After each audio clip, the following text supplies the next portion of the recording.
Is it all right, the sun? Oh my god, it's so bright. Well, this is a new dawn. Yeah. It should be bright. Coming up, P&G have spoken.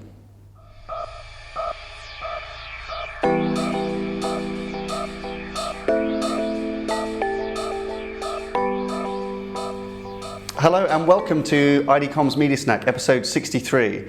We've been talking about change in media, and boy oh boy is it coming.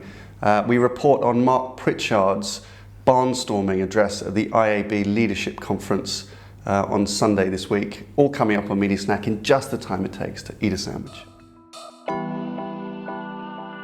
Right, let's dig straight into this then. So, if you've been watching MediaSnack, you'll know that we've been talking a lot about change in the industry. And in fact, it was our word of 2017. What is our word of 2017? Yeah. And the last 3 episodes, we've explored that, the impact of change and how behaviors will change in advertisers, within media agencies, and then also with regards to accountability, greater accountability, all of which I think we're areas where we think there's going to be significant change. Yeah. And we've talked a lot about transparency and trust last year, and we've been waiting for a major advertiser to kind of stand up and make their position clear. And then this happened this week. So Marc Pritchard, who's arguably the most powerful marketeer in the world. Yeah. He's Chief Brand Officer for Procter Gamble. They are the largest advertiser in the world. They spend around $7-8 billion on media a year. And he stood up at the IAB digital conference in the States and essentially fired the starting gun on dealing with transparency. Starting cannon, you might say. It was more of a starting cannon. Yeah. His core premise was that P&G have invested so much time and effort and money on what he termed as a crappy media value chain, that they have been distracted away from doing what they really should be doing, which is crafting brilliant advertising. Yeah. And he said enough was enough. Yeah. And he essentially threw down the gauntlet to the industry to deal with these kind of critical issues that we've been talking around now for years. Yeah, yeah. And I mean, if you haven't seen it, you can click above, we'll link to it now. It's a 22-minute barnstormer, and it's just a brilliant speech in itself. It's just fascinating because he roots it in, the P&G business, that it employs 100,000 people in 100 plus countries in the world, and they manage 63 brands, like amazing brands, and that they want to grow. Those brands are important and they want to grow, and they invest and they believe in the power of marketing to grow brands and kind of do good for their business and the world, ideally. Yeah. But too much of their resources, the time and money, has been distracted in a messy media world. That's right. And they need to get back to the fundamentals, the principles of building brands, which is brilliant. And it's a really inspiring kind of piece of talking. But he gets very specific about an action plan. That's right. So he refers to the media value chain, I think the digital value chain, as murky at best, fraudulent at worst. Yeah. I mean, pretty damning. Yeah. And he lays out 4 kind of key actions. So the first is that he's going to have one standard viewability metric. Yep. He is going to insist on third-party verification. Mm-hmm. So no more walled gardens, no more platforms and publishers marking their own homework. Yeah. He's going to insist on complete and full transparency of all of his media agency contracts. Yeah, so talking about renegotiating all agency contracts to secure the right terms. Yeah. So that is, full rebate recovery and full right to audit. Yeah. And then he's going to insist that any inventory that P&G buy is going to be TAG certified. And TAG, I think, is a collaboration of the 4 A's, the A and A, and it's a body that is going to make sure that fraudulent activity is kind of eroded or taken away from. Yeah, and so that's tackling fraud.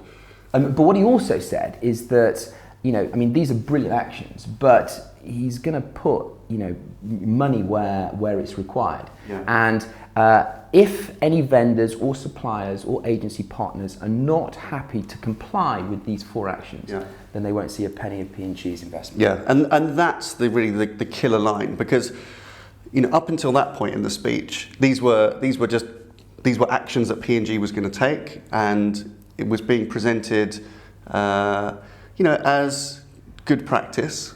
But the minute he starts saying, we all must vote with our dollars, like, we're the marketer, that's what we keep saying, isn't it? I mean, it's, take some control, take back control, and vote with your dollars. And so Marc said, which I think is brilliant, unless you comply with our terms now, you will not receive money from P&G. So, that's the way to make an impact. These aren't guiding principles or a wish list. This is now action, backed up with $7 billion at this point, and he's calling on other marketers to join in and come and be part of this, and establish either their own version of these principles or adapt to these rather sensible principles, I think. And I think it was a brilliant example of a major corporation kind of flexing its muscle. Yeah. It was clear. It was calm, it was considered, but it was kind of brutal in its expectation. Yeah. He laid it out there for the marketing community to follow him. There is no hiding place now. I think that is absolutely brilliant. So I think that's really significant. This is the world's most powerful marketer, but also president of the world's most powerful trade body, and representing other marketers. Yeah. And you could hear that in the specific tone and the language, as you said. It was really well considered. It was flexing the muscles of P&G, but it was also a rallying cry. It was a really very impassioned kind of call to action. And I think, the way he talks about it is it's like a gift to the industry. And he says, come and join us. You have a responsibility. It's not an option to get involved now. You have a responsibility to get involved in these kind of things. But it was to the entire marketing industry. He called it collective will. Yeah. In his speech, he said, this is a challenge not just to the advertising community, but to the publishers, to the technology providers, to the agencies. We need to get this sorted. Digital is mature enough. No longer should it have a hall pass. We need to now deal with these issues that have been clouding, the medium for way too long. Yeah. And so, this was tackling specifically digital. I think the platform was significant because he'd chosen to do this at the IAB. Yeah. And he was quite challenging of the IAB even. He made a point of saying that the IAB this year turns 21, which is grown up now. He called on the industry to kind of grow up and get real. And there was implication, I think, in what he was saying, was that perhaps the IAB had some responsibility to tackle some of these things, but actually now, marketers need to take control. And he used words like, enough's enough, the game's up, this is it. Brilliant.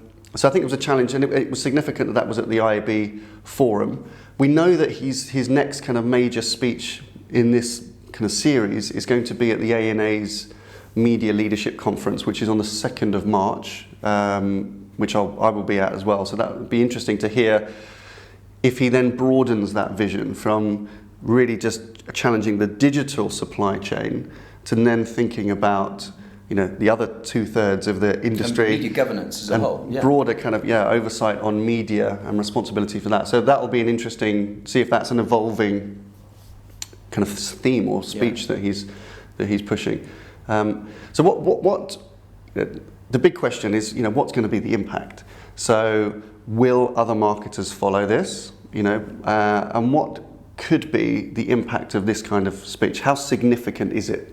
Well, I think it's hugely significant. People have suggested that this is the most significant marketing speech of the last 20 years. Yeah.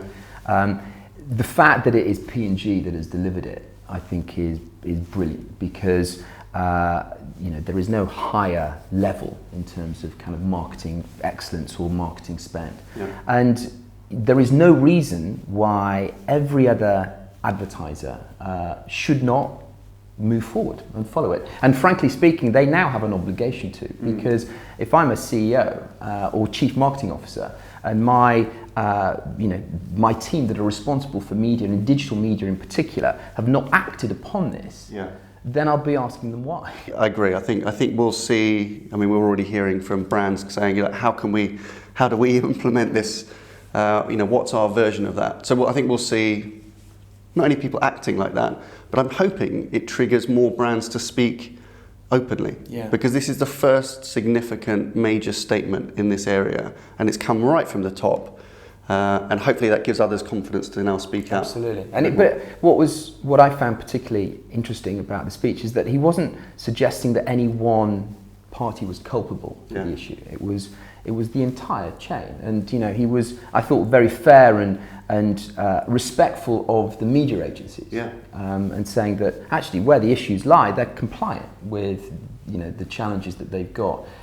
This was a rallying cry to everybody, and I think we'll see massive progress really, really quickly on this, simply because of what he said in 24 minutes last Sunday. Yeah, and that particular area is going to be hugely significant. I think when you watch the video, if you haven't seen it, the anecdotes that Marc shares about some of the conversations he's had with media agencies, where he has challenged them and their practices, and then realised and been told by the agency, well, that's in your contract, And this is P&G, which everybody would assume would have, the most explicit contracts, the most watertight agreements, the greatest clarity on, definitions and terms and behaviours.